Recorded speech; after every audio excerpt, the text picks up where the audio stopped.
ومن يشرك بالله فكأنما خر من السماء فتخطفه الطير أو تهوي به الريح في مكان سحيق ذلك ومن يعظم شعائر الله فإنها من تقوى القلوب لكم فيها منافع إلى أجل مسمى ثم محلها إلى البيت العتيق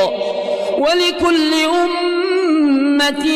جعلنا منسكا ليذكروا اسم الله على ما رزقهم من بهيمة الأنعام فإلهكم إله واحد فله